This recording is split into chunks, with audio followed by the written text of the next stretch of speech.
Hello and welcome to my rookie review series. You guys know how this works. This is where I'll showcase some more of what I've learnt from each rookie over each round and whether or not they are a relevant selection for your side.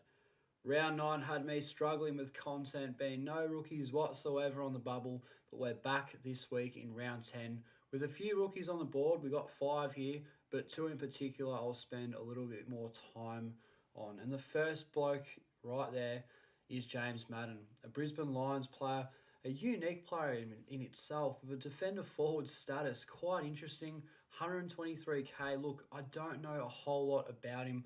What I do know is the bloke hasn't played in 3 weeks. Last time he played it was against Port Adelaide, scoring 47, which is quite interesting. So don't be fooled by that healthy score of 78. Look, did plenty against Richmond on the Friday night. I thought he was very good. Kicked a great goal on the run, and maybe that cements his spot in the best 22, but I'm not 100% sure. Has a really nice break even, negative 51. You're going to take that every day of the week.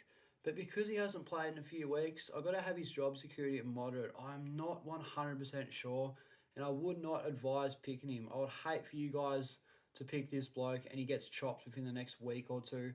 That would not be ideal. Look, the only thing I can say about this pick is if you have a completed backline and you want someone on your bench, just want to cash in a player like a Highmore if you're getting sick of him, or a Mansell who's probably not going to play again this year, you might go for him in defence. But overall, I'm just not 100% sure on the pick. Maybe ask DR about this one. Him being a Brisbane Lions man. I know I'm throwing him under the bus a bit here because he's going to cop a lot of questions about this player. But one I'm not 100% sure on. Would I recommend selecting him? It depends how desperate you are. Look, it's just see how you go when the teams are named. I'm already stuttering for words here because it's pretty difficult to discuss a player who hasn't really been on your radar. He plays on Saturday afternoon, so if he's named Thursday night, I would go for it. Look, he's going to make cash straight away. He's already played the 2 games. So, yeah, don't mind him as a selection. Just got to wait and see how the teams get named. Now, the next bloke here, Hugo Ralph Smith, 123k. Scored the 23. This rookie is dead. He will not play this week. I can guarantee you that. If he does play, I'll be falling off my chair. So, yeah, I wouldn't go anywhere near him unless you are so desperate in your midfield and you just need someone on your bench, maybe. But, yeah, dead rookie potential written all over this one, so I just would not go there.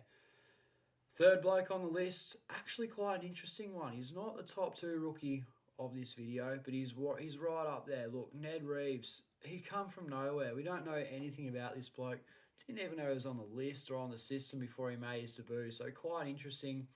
He's the tallest player in the AFL, standing next to Aaron Sandilands and Mason Cox at 211 centimetres. An absolute monstrosity of a man. 123k, scored 82, really surprising. A bit of a Flynn sort of role. We've seen ruckman rookies score really nice this year. It seems to be a healthy role.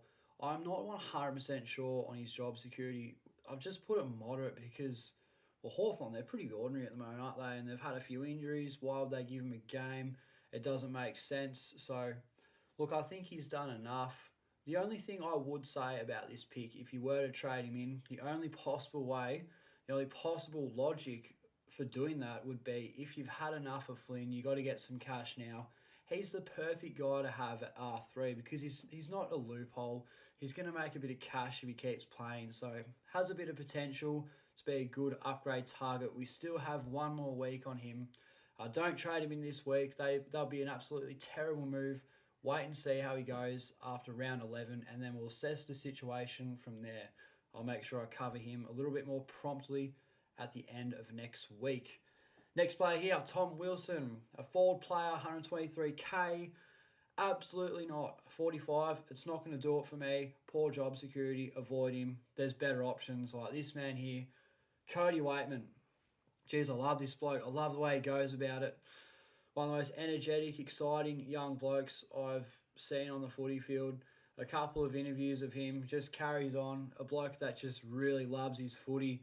There's a video of him being mic'd up at training, like in his first season. He's always getting the blokes up and about. a young fella full of confidence, and I love that about him. That's why I have his job security at decent. It's not good because I can't guarantee that he gets regular games. I've been burnt here where I've said he's got good job security and the player just gets chopped the next week. So I've got decent because there are absolutely no guarantees whatsoever. But with a score of 98, he's proved that he is going to be a reliable option. Had a great game against St Kilda. Keep in mind, the Dogs won that obviously by over 100 points. So a really good opportunity for him to score nicely. Doesn't have the most friendly role, playing deep forward. Look, he has to take a contested mark and kick a couple of goals to have any sort of Supercoach impact. But he handled himself really well last week against Port Adelaide, I thought. Look, if you want him, go for it. There is one catch with Whiteman, though, and that catch is 173k. You're paying overs for this bloke, and I hate to bring this up on myself, but I have to remind blokes that paying up for rookies isn't always the right call.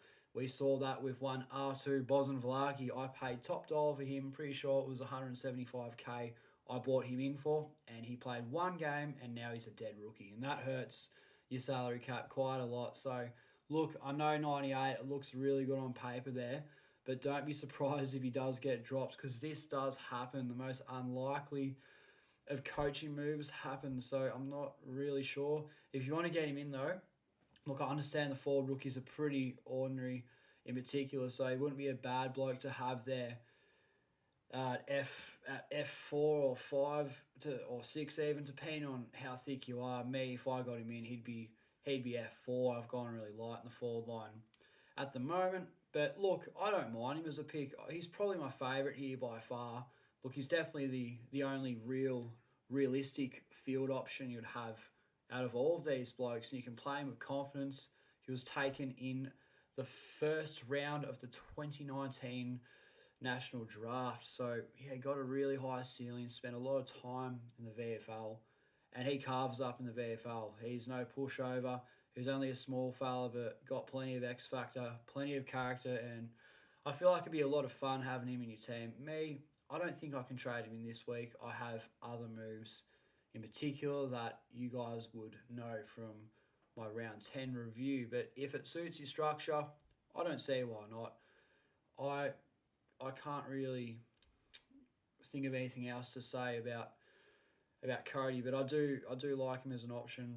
It's hard for me because I'm not actually looking to downgrade this week, so I haven't had a good look or done as much research as I probably should have for this video, but I just like to have these videos out so you have a bit of an idea of who's on the bubble, because I know there are blokes that just want to trade in rookies for the sake of it, and as long as they're playing games, they're happy, and that's what I'm here for. I'm here to cover that in all areas. So, yeah, hopefully this video helps you guys out. And, yeah, for God's sake, I hope there are more rookies coming out over round 11. It'd be good to see a cluster of nice scores, a few 60s and 70s from different areas of the field.